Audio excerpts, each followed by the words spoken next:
Hi, welcome to WEFTEC Now. I'm Travis Loop with the Water Environment Federation. I'm here with Adil Dhalla from Singapore. Thank you for coming by. My pleasure. So I just say from Singapore because you have a number of positions and a number of jobs you're involved with. Could you talk about all your different endeavors there? Sure, happy to. So one of the reasons I came into Singapore was to lead GE's Water Technology Research Center, which I did from 2010 to 2015. In 2015, I switched into these three roles, as you mentioned. Yeah. One of them is to take early stage technologies in membranes, which we have a lot of in Singapore because we have two great universities. One is one which I am affiliated with in one of my other roles. And both of these universities have a lot of new technologies for membranes. But what we need to do is we need to do techno-commercial analysis of these inventions and then choose which of these could go ahead for implementation in terms of piloting and then finally commercialization. And that's what I do in one of the roles. We have the facilities for fabricating membranes on an industrial scale. We have the ability to put them into modules or elements, and then finally to do systems design in terms of a pilot in real life. Okay.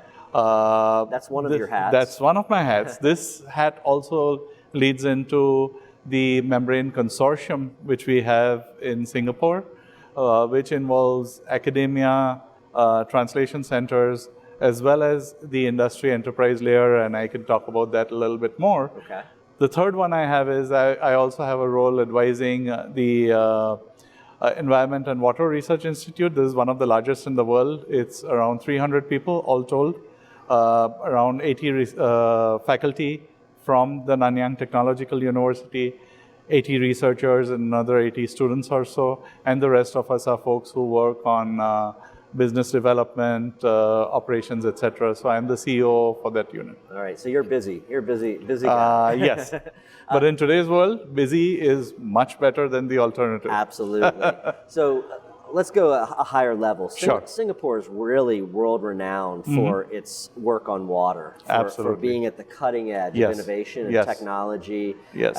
So could you talk about the overall approach by Singapore on these issues and what its approach is and why it puts so much emphasis on water? Sure, happy to do that. In Singapore, you have to take us back around 50 years or maybe 55 years, where Singapore really used to import more than half of its water from its neighbor. So water security is something that's very important to us. And what we have developed over the years is 4 robust sources of water, which we call our national taps. One of them, of course, is rainwater. Now we get more than 100 inches of rain each year. Now this is not snow, it's rain. So 100 inches of rain is a lot of water. Wow, that is. Unfortunately, we do not have the land area to be able to store all this water. Okay. We try to do the best we can, and we have developed new sources of new reservoirs in Singapore with very innovative thinking. Like, for instance, the mouth of one of our rivers has been converted into a reservoir. It used to be brackish water. We put in very strong submersible pumps. We built a dam out there. We pull the water out when there's very heavy rain, preventing floods. And then when the tide comes in, that's prevented from going in with the dam. So after a couple of years, the mouth of this river turned into a freshwater reservoir because we kept pumping out the brackish water and storing the fresh water. Wow, okay. The other tap is domestic wastewater, which is all recycled. And what we do with this water is we take it to a point where not only is it good enough to drink, it's too good to drink. It's too good to drink. Yeah, why do we do that? What does that mean? What this means is that we go way beyond the standards that are required for drinking water, because most of this water goes to industries that require very high quality input water. For instance, microelectronics, cooling towers, etc. So we require this high amount of, and what happens to the rest of the water? So most of it, as I said, goes to industry. A small quantity goes into our reservoirs where it picks up the salts that are needed and then gets treated and comes into our homes. So we have indirect potable reuse. Okay. The third one is water which we import from our neighbor Malaysia. We have an agreement which goes for a number of years, so we continue doing that. And then the fourth is seawater desalination. Now, most people are surprised because seawater desalination is what you do in very arid areas which don't have any other source or water-stressed areas. Well, Singapore is water-stressed because it's an island. And we want to have self-sufficiency. So clearly, that's one of the parts of our strategy. You want to have that diverse portfolio of water supplies in case there's an issue with one or the other. That's right. So whenever there is a dearth of rain or a drought in the area, Singapore still manages to have full water. Of course, we save water at the time, but because we have these diverse sources, we are not in a very stressed situation in those cases. And the importation of water from Malaysia continues because of this agreement being in place. Correct. But we don't want to be entirely dependent on that. Sure. I want to follow up on a couple of your hats, if you will. Membrane technology is really a hot issue. It's very critical to water treatment around the world. Could you just explain kind of what's going on with membrane technology and how you all are working on that? Sure. So in Singapore, we take what we call a consortium approach. So I chair the steering committee of the membrane consortium for Singapore. It's called SGMEM. And we have a lot of partners in this. And the way we do this is we have the two universities which are leading the world in terms of membrane innovations, among others. Then we have the translation area. This is where my first hat, which is the START Center, where we translate promising technologies, comes in. We also have a really good polytechnic in Singapore, which does a lot of applications work. But then equally importantly, we have the enterprise layer. As I mentioned, I used to work for General Electric earlier. And there are a lot of companies which are involved directly or indirectly with membranes. So let me explain a little bit more. We have the polymer companies which make the raw materials that go into membranes. So BASF and Arkema are members.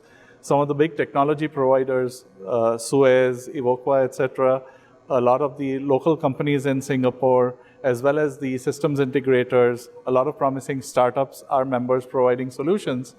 But most importantly, we also have the end users. So we have PepsiCo as one of our members. We have Pfizer as one of our members. We have Shell as one of our members. So we go all the way from what goes into membranes to what membranes are used for. And currently we have 26 paid industry members as part of this consortium, which was just set up last year. So this is a great approach for really advancing the technology at the most rapid rate that you possibly could, getting it to market, getting it deployed, and continuing to push the scientific edge. Absolutely, and we would not be able to do it unless there were really good research institutes like the one I'm associated with, which is the Nanyang Environment and Water Research Institute, which does a lot of research, not only in membranes, but in a lot of other areas, including resource recovery. Sure. Well, I wanted to ask you about that, the resource recovery side, because this is also just a front focus for the water sector in that we're not just treating waste and getting rid of it anymore. We need to build a circular economy. Absolutely. We need to get those resources out of that water, use them again. And I know that this is something you're focused on, especially when it comes to solid waste. So what's happening in Singapore with that? So since you mentioned the circular economy, this is something which we are really focused on in Singapore, both for water as well as for solid waste. And the way we do it is right now, we collect all our municipal waste, we take it and we incinerate it. It gives us a certain amount of ash. But remember, we are also land stressed. We have a limited amount of land. So we have one landfill. And if we continue doing this and filling the ash in there, we'll run out of landfill space by 2035, which is not too far away. Right around the corner. So we are taking a two-pronged approach. Number one, we want to reduce the amount of ash. So what we are looking at is a full-scale demo plant, which is run through NEWRI, where we actually collect all the solid waste, municipal solid waste. We are going to do high-temperature gasification, which reduces the amount of slag which we get, or solid which we get at the end of it. But equally importantly, this slag can also be used or reused for construction and non-construction purposes. So eventually we want to stop landfilling altogether. On the water side, the biologicals which we get from the sludge, typically, I'm sure you've heard of the biogas which we get from sludge. Sure. But we also use this sludge as you rightly pointed out, as a resource, not as a waste. And we pull out biofertilizers from in there. We have bugs that go in there and use this as a medium for generating biofertilizers. Wow. And do you think that Singapore has enough need for all those resources, or could you envision exporting those? So with Singapore, that's a great question. In Singapore, what we do is we build leadership in certain areas, but it's not just for Singapore. Singapore is a small market. We want not only inventions from Singapore going to the world, but products and processes from Singapore going to the world. Fantastic. Adil, I'm so glad that we got to talk. Thank you so much. I've followed Singapore for as long as I've been in water. I hope to come visit you there one day and Please see do. These things in person. You have an open invitation. Thank you. Anytime. Thank you for watching. For more interviews, please visit weftec.org/now.